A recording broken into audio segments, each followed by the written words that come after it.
I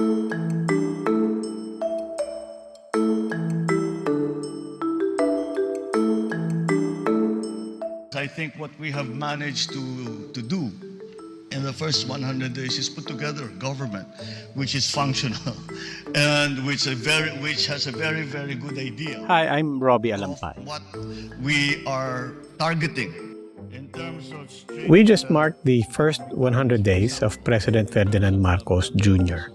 100 days earlier, he formally laid down his vision and the sense of duty that he said underpins the most and best that he could offer. This was not just a promise to us. It was a reminder to himself. Whatever is in a person to make changes for the better of others, I lay before you now in my commitment. Fast forward to a week before the first milestone to President Marcos' presidency, and Executive Secretary Lucas Bersamin was having to explain the president's trip to Singapore. It had been unannounced. It was in fact hidden. The president on a private break to watch the F1 Grand Prix, but inevitably using public resources. At the very least, a presidential Gulfstream jet carrying, we're not really sure who else. We know that at the F1 race, he was ultimately with his wife and congressman's son, and his cousin, the Speaker of the House. Bersamin, he tried to explain. Assume na private time niya yun. But he also insisted there was no point in obliging requests for actual information. Yeah, it's not relevant at all to question, to ask kung sino. Okay, now, teka. We'll get to the relevance of Bersamin's irrelevant line later. But this is going too fast. We went from day 1 to day 100. Let's still say that between the first and the 100th days, there were a lot of other things that went on. The 100th day also compels us to remind, first of all, and among other things, the president promised, in his own words, to right-size government, to address health, economic, and food crises. He did away with hundreds of Duterte appointees and the many dubiously concocted positions of advisors and redundant consultants, undersecretaries or assistant secretaries. There were efforts to revive the economy, emerge from COVID, send kids back to school, bring back some sense of normalcy, especially after the ever-heated atmosphere gassed up by his predecessor. Mr. Marcos then appointed himself Agriculture Secretary, setting out, he said, to get food prices under control. Most notoriously, government ordered the importation of sugar. But even more controversially, President Marcos washed his hands of the whole move, left an underling twisting in the wind, and ultimately proceeded with importation anyway. But more on that later. To signal a now functional, his word, and friendlier Philippines, President Marcos embarked on trade missions to Indonesia, Singapore, and the United States, the last one on the back of his attendance to the UN General Assembly, and hounded by its own controversies over judgment, lavish spending, and imaldific capriccio. Plug lang, we have a full separate podcast on that. Look for Bella Perez Rubio's episode on Teka Teka titled Marcos Makes His United Nations Debut. We'll leave you to all that. But in the meantime, in his first 100 days, President Marcos had also put together a cabinet, his economic managers, appointees to NEDA, the Finance Department, the Budget Department, the DTI, the Bangko Sentral, all of which got high marks across many sectors. The Philippines is standing on its feet. The Philippines has... It is safe and fair to say that the crises on the three fronts, the economy, the pandemic, and food prices to be precise, continue. Just as it would be fair to acknowledge that on the economic front at least, not all of that is the Marcos government's fault. Much of the things that drive inflation are external to us. The war in Ukraine, false starts to a global revving of vital industries, OPEC, slowdown in China, the United States, and Europe. but on the health and agriculture crises. Many things were self-imposed, if not self-inflicted. The Department of Health, nearly 4 months on, officially runs without a permanent secretary. Meanwhile, the President personally took on the portfolio of the Department of Agriculture.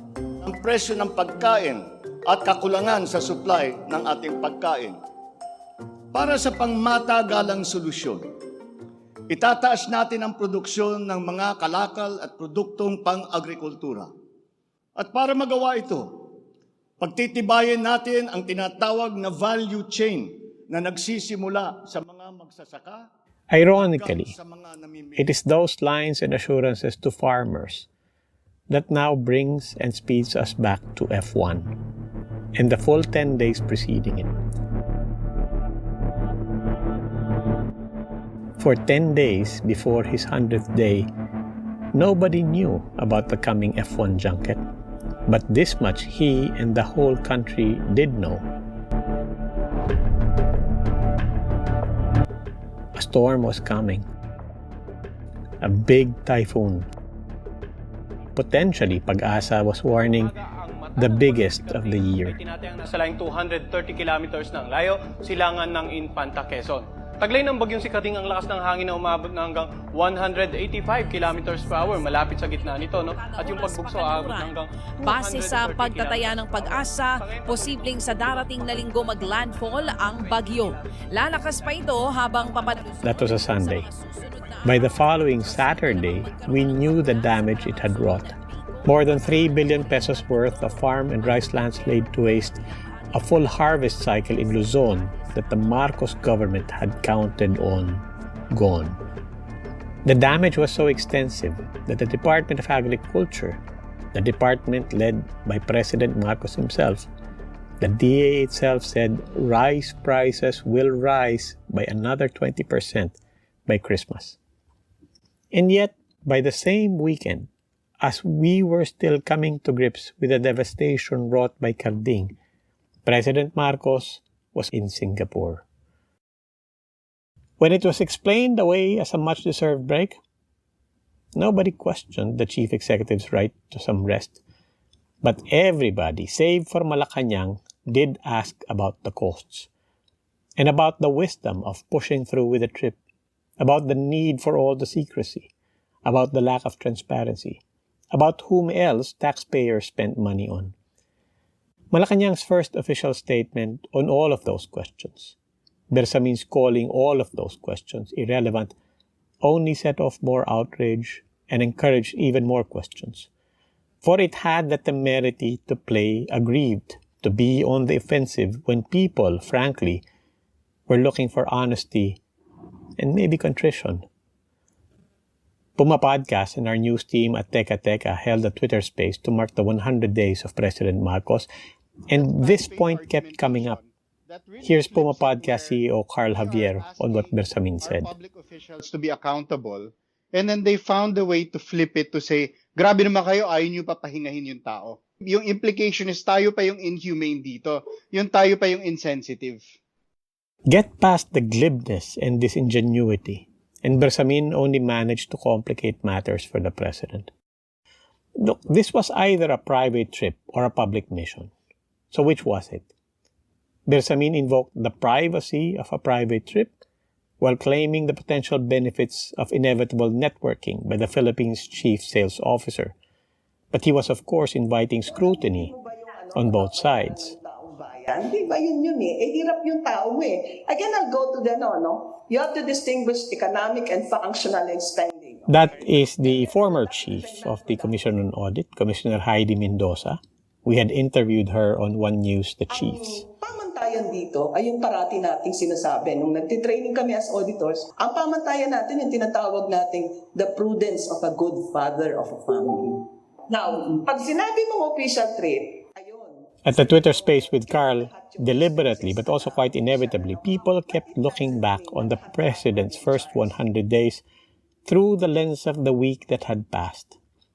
Call it recency bias, but I also saw it as focusing not on accomplishments, achievements, shortfalls, or missed opportunities. No, much of what we discussed, it was about character, values, and culture as they influence families, companies, and if you're high enough, our entire society.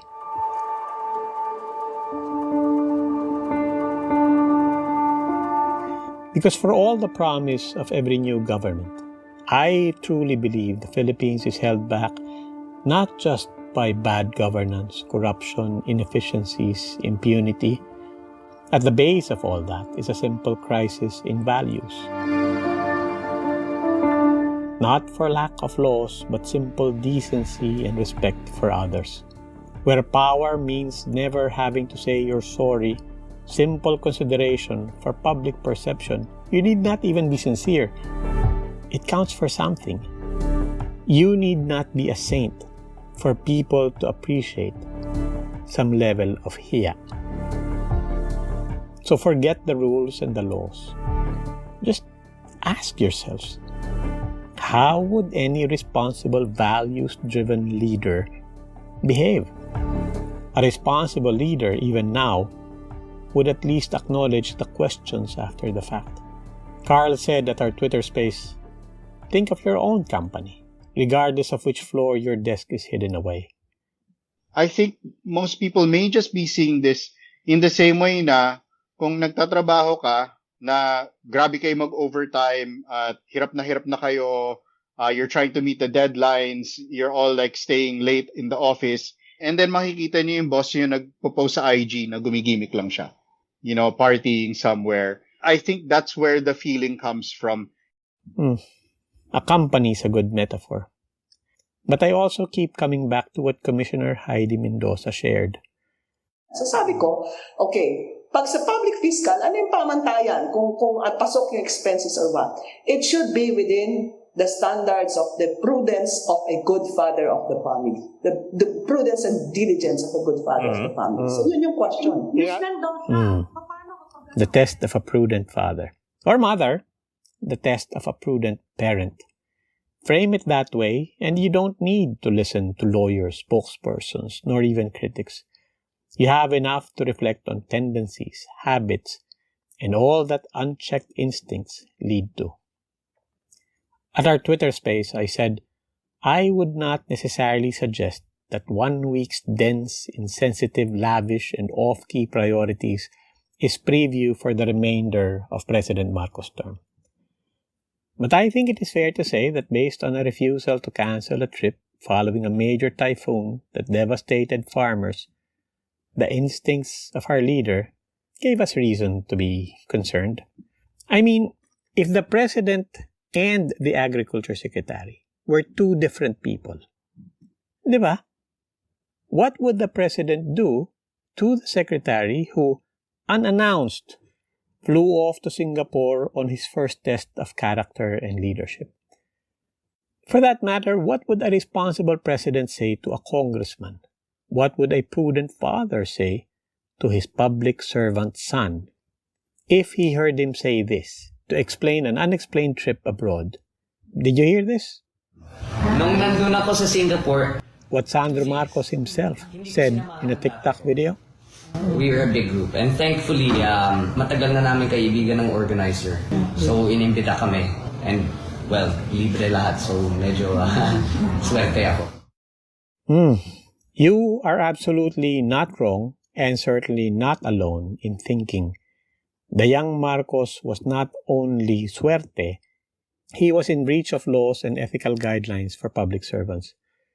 Because you do not even remember why you know this, but you do know this. Public officials cannot accept gifts beyond a certain amount. Certainly not free airfare, free hotels, certainly not $8,000 access to the most privileged box in the most exclusive race. Many have said it, many have thought it. But who will tell his own son everything that was wrong with his confidently oblivious non-explanation and de facto confession?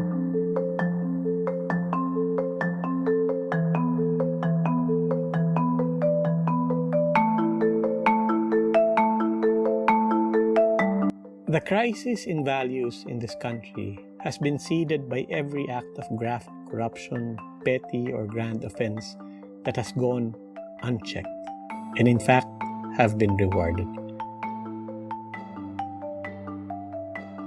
Mr. Marcos, the president, had and has still every chance to prove that he has learned from the pure vision but frankly anti-values fascism of his predecessor, President Rodrigo Duterte.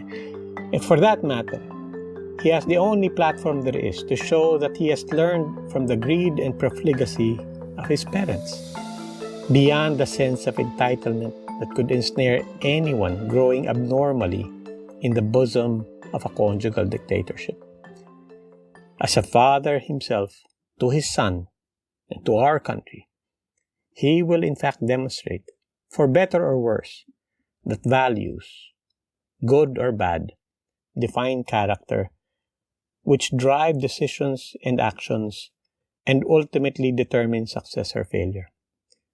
Well-laid plans are well and good, as for example, with a genuine dilemma on whether or not to import sugar, or choosing between a reasonable or an Imildific hotel in New York.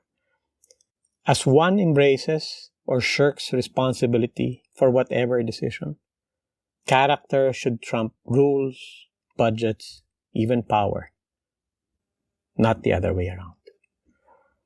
That is one takeaway of mine from the first milestone hit by President Bongbong Marcos. Character shines through, or it leaches out. Character can inspire, or it can infect. For the next 6 years, now less 100 days, it will remain so. One person's values can be something to pin our hopes on, or it could be something to dread.